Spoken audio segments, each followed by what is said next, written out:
Constantly ruminating about the past, incessantly worrying about the future, reliving embarrassing moments in your mind, rehashing conversations you've had during the day, thinking of how you could have said things better, thinking of how you could have done things better, trying to read meaning into every conversation. You want to control everything. You want to try to read people's mind. These are signs of being an overthinker. The good thing about it is, because I consider myself to be some sort of an overthinker too, and I'll think about things that haven't happened. I'll think about weird things. I could just sit down and think about my parents, think about the fact that we're all grown now, and to get to a point where we'll all leave them, and I'll start thinking, well, so what's going to happen to my dad? What's going to happen to my mom? And then I start thinking about myself. Okay, I'm also going to grow old. I have children. My children are going to leave me. Mind you, I'm not married, and I'm already thinking about, okay, I'm going to grow old. I'm going to grow wrinkled, and my children are going to leave me, and I'll get sad, and I'll think about weird things, and basically just living in your head. But the thing is, I'm not always being like this. I'm not always being like that. And so that means, what that tells me is, if I've not always been like that, that means it was something I picked up, it was something I learned, and that gives me the hope that possibly it's something that I can unlearn, possibly something you can unlearn too. And yes, I've been managing it for quite a while now, and I can say that I have seen a lot of improvement, and I just want to share with you guys what I've done, how I've been able to manage it up to now. And so yes, let's get into the video.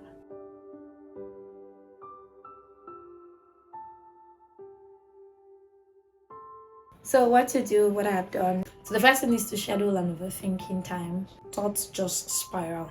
It could start from, oh, how was my day?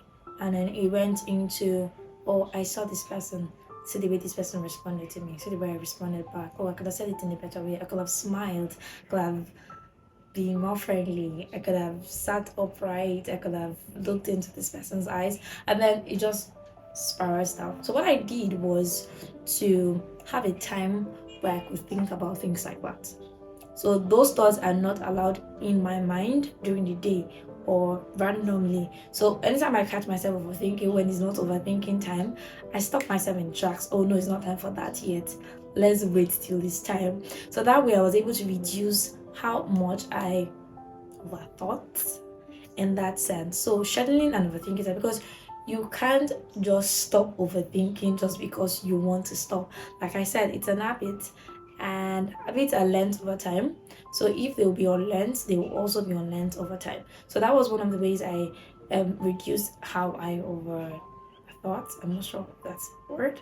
So just scheduling and overthinking time, and then I figured that once it's that time to actually overthink, I really don't have much to overthink. Imagine you saying, okay, this is the time when I want to think about all the possible things that could go wrong, and then you can't really. So I think one of the things that makes overthinking spiral or to get more is just that lack of control of our minds. But then when you control your mind, it reduces. So yeah, schedule an overthinking time. And then the second thing is to be able to differentiate about something you can control and something you cannot control. If it's something you cannot control, there's nothing you can do. Thinking about it isn't going to solve it. So it's just about being truthful with yourself. So when you have a problem, it's good to analyze your thoughts. Don't just keep thinking about it, because one of the things that makes overthinking so rampant is people mistake it as you being thoughtful and you trying to look for solutions. But then overthinking is different, because it's not about you thinking about the solutions, it's about you thinking about problem. So when you find yourself in that web, always take a step back, analyze your thoughts. Am I thinking about problem? Am I thinking about how to get it better? If it's you're thinking about the solution, it's fine. Then it won't keep spiraling. It won't make you feel weak, it will make you feel bad. So analyze it. Am I thinking about the problem? Okay, this is the problem. Is there a solution? Can I provide a solution to it? For instance, I'm thinking about my parent getting older and then being alone. And then I can just keep thinking, oh, life is so unfair. Everybody's going to get old. Everybody's going to die. And I just keep thinking. But if I actually want to think about solving that problem, okay, what can I do? Can I get them living maids? What about getting them into a geriatric home? Things like that. But then the moment you just keep thinking about the problem, more problems are going to come. So remind yourself, analyze it. Am I thinking about problem? Am I thinking about solution? Is this something I can control? Is this something I cannot control? If you're thinking that, oh, I'm not good enough, or I should have smiled more, then the next thing you should think about is, okay, what can I do? What can I do? So once you think about, okay, this is what to do, okay, in next conversations, I'm going to, instead of just thinking about the problem, oh, I didn't smile, oh, I'm a bad person, or can I ever be better? This is the reason why I didn't get the job. This is just keep thinking and thinking. So learn to take a step back, analyze. Am I thinking about problem? Am I thinking about the solution? Is this something I can control? Is this something I can do something about? If it's something you can't do something about, then it's best to just leave it. You can't do something about it. So the third thing I did was to express my thoughts. First way I did that was journaling. I know that when there is a trend, you find people that are pro and people that are anti. I know there's already an anti group for journaling. It's fine. I think at the end of the day, everybody is going to do what works for them. But for me, journaling is a way to express my thoughts and then just see the pattern of my thinking. And okay, it's a different thing if it's all in your head. Now trying to write it out and be like, oh, is this who I am? Is this what I really think about myself? Is this the outlook I have about my life? Right, so just express your thoughts. It could even mean that what you overthink about is things that you have to do. Write it out. Okay, you have a to-do list, write it out. You have to call this person, you have to call that person, write it out. Just learn to express your thoughts. Also have conversations with people. Overthinking thrives in your head.